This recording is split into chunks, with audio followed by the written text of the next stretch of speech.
السلام علیکم ناظرین مروف سے روانہ ہونے کے بعد قتیبہ بن مسلم نے فوج کو بہت کم پڑاؤ کروایا۔ وہ جلد از جلد مگر رازداری کے ساتھ بخارا کے گرد و نواح میں پہنچنا چاہتا تھا۔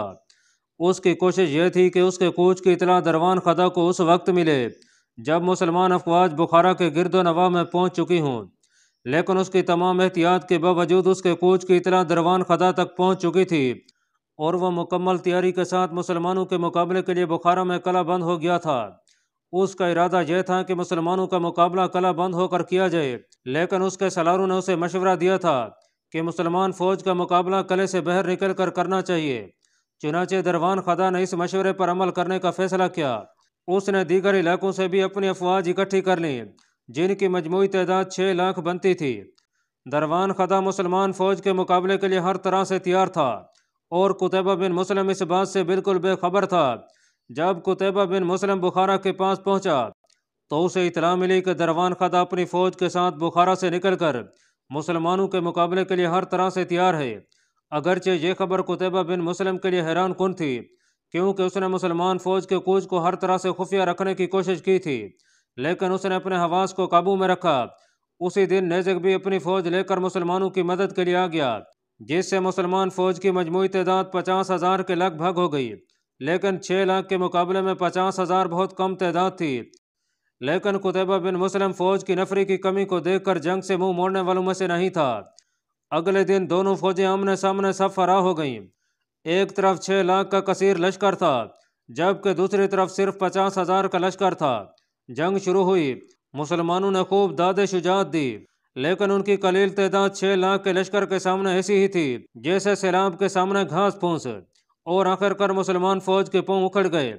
قتیبہ بن مسلم اس صورتحال کے لیے پہلے سے تیار تھا، چنانچہ اس نے اپنی فوج کی نفری ضائع کرنے کی بجائے اپنے دستوں کو کئی کوس دور اکٹھا ہونے کا حکم دیا۔ مسلمان دستوں کا اکٹھا ہونا گرچہ مشکل تھا کیونکہ دشمن ان کا پیچھا کرتا آ رہا تھا، لیکن کچھ بھاگ دوڑ کے بعد قتیبہ اپنے دستوں کو اکٹھا کرنے میں کامیاب ہو گیا۔ دروان خدا نے جب مسلمانوں کو دوبارہ اکٹھے ہوتے دیکھا تو اس نے اپنی فوج کو مسلمانوں کا پیچھا کرنے سے روک دیا۔ قتیبہ بن مسلم بھی یہ جان چکا تھا کہ دروان خدا کی فوج سے لڑنا اس وقت عقل مندی نہیں ہو سکتی، چنانچہ اس نے اپنی فوج کو مروع کوچ کرنے کا حکم دے دیا۔ یوں اس جنگ کا خاتمہ مسلمانوں کی پسپائی پر ہوا۔ اس جنگ کے بارے میں کسی تاریخ میں واضح تفصیلات نہیں ملتی۔ ناظرین، عباس کے تجارتی سفر پر جانے سے چند دن پہلے زمرد اس سے ملنے گئی۔ واپسی پر اسے کچھ دیر ہو گئی۔ جب وہ گھر پہنچی تو اس کی نانی بولی، بیٹا اتنی دیر لگا دی، تم نے جلدی آ جایا کرو، لوگ باتیں بناتے ہیں۔ میں جانتی ہوں، لیکن تم یہ سب کیوں کہہ رہی ہو؟ زمرد، جس کا چہرہ کچھ دیر پہلے کھلا ہوا تھا، ایک دم بھڑک کر بولی، تم بہت کمزور ہو نانی، زمانے سے ڈرتی ہو۔ مجھے دیکھو، مجھے کسی کی پرواہ نہیں ہے، تمہیں پرواہ ہونی چاہیے۔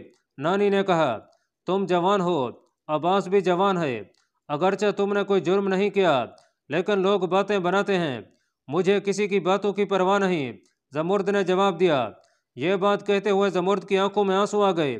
ان لوگوں کی جنہوں نے میرے باپ کو قتل کیا، جنہوں نے میری ماں کو مار ڈالا، جنہوں نے میرے معصوم بھائی کو زندہ جلا ڈالا، یہ کہہ کر زمرد ہچکیاں لے کر رونے لگی۔ میرا یہ مطلب نہیں تھا بیٹی۔ نانی لرزتی کانپتی زمرد کے پاس آئی اور اس کے سر پر ہاتھ رکھ کر بولی، کیا مطلب تھا تمہارا؟ زمرد نے اس کی بات کاٹتے ہوئے کہا، یہی نہ کہ جو ہو چکا ہے بھول جاؤں۔ کیسے بھول جاؤں؟ اس نے سسکتے ہوئے بات جاری رکھی، لوگوں نے میرا دل چیر ڈالا ہے، تم کہتی ہو بھول جاؤں؟ ہاں بیٹی، بھول جاؤ، تمہیں ابھی بہت لمبی عمر گزارنی ہے۔ نانی نے کہا، کیسے بھول جاؤں؟ یہ سب یادیں تو میرے وجود کا حصہ ہیں۔ زمرد نے کہا، اور میں اپنے آپ سے خود کو کیسے بھلا سکتی ہوں؟ یہ بتاؤ، میرے باپ کا کیا قصور تھا؟ زمرد اپنی نانی کو جھنجھوڑ رہی تھی۔ یہی کہ وہ ظالموں کے ساتھ نہ ملا تھا۔ میری ماں کا کیا قصور تھا؟ یہی کہ وہ میرے باپ کی بیوی تھی۔ اور میرے معصوم بھائی کا کیا قصور تھا؟ یہی کہ وہ بر وقت گھر سے بھاگ نہ سکا تھا۔ لیکن وہ معصوم بھاگتا کیسے؟ اسے تو ابھی ماں کہنا بھی نہ آیا تھا۔ زمرد ایک روانی میں کہتی چلی گئی، بس بیٹی، اب بس کر۔ نانی نے زمرد کو اپنے ساتھ ایسے چپکا لیا جیسے ماں بچے کو اپنی گوش میں لے لیتی ہے۔ وہ اسے تسلیاں دیتی جاتی تھی، لیکن خود اس کا دل بھی ڈوب رہا تھا۔ یہ شاید زمرد کی عادت بن گئی تھی کہ کسی بھی ایسی بات پر وہ اپنے ساتھ ہونے والے مظالم کا ماتم شروع کر دیتی تھی، اور اس دن بھی ایسے ہی ہوا تھا۔